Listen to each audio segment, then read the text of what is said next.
Hello everybody, in this video I'm going to be taking a look at Alaskan Air Group or Alaskan Airlines, and it's not really going to be a deep dive into their financials, but more so me giving the opinion on this company as well as the overall industry. So let's just get right into it. If we take a look at the stock year to date, we can see that it was almost $70 at the beginning of the year, and it dipped all the way down to just $20.20. So even though it went down to a third of its previous high for the stock price, it actually surprisingly was not hit as hard as a lot of the other airlines, or in fact most of the other airlines out there, of the big ones at least. Although it's great that this stock didn't take a beating this year like a lot of the other big airlines out there, if I look at their 5-year chart, it's a much more disappointing story. So in 2016, they did a huge acquisition, which I'll talk just a little bit more about here in a minute. But after that, it's been pretty steady for the stock without really seeing any growth. And it's really just going to go back up to $65 like we saw 5 years ago, or not even $65, probably in the 50s. So really not great growth perspective here by looking at a longer chart. And if we look at the revenue and earnings here, we see a slight increase in revenues year over year, and it's actually surprisingly high. I didn't know they were going to be making $8 or $9 billion in revenue per year. That's pretty close to a few of the biggest airlines out there.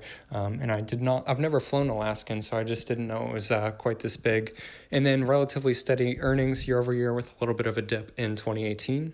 And then if we look at the last 4 quarters here, we see relatively revenue and earnings, and quarter 1 2020 revenue and earnings are pretty much the same across most of the big airlines, as we've seen, with negative earnings and a decrease in revenue from the last several quarters. Now I'm going to take a look at a few points by analysts at Morningstar on Robinhood. So there's no economic moat here, nothing that really differentiates it from the other airlines, and I would agree with that. And uncertainty is high, they say, and it's actually nothing particular to Alaskan Air Group right now. They're actually saying high for all of the big airlines, I believe, except for 1 or 2. And then stewardship is standard. To be honest, I really don't know too much about their top management or governance, so completely agree with that. Now I'm going to take a look at a few points by the Bulls and the Bears by an analyst at Morningstar. And first off, I'm going to take a look at a couple of positive points. So Alaska's distance-based loyalty point system offers customers favorable point economies versus competing frequent flyer programs. This is very similar to Southwest, if you're familiar with that. So basically, the more miles you fly, the better points you're going to get for free flights and things like that. And a lot of customers prefer it this way.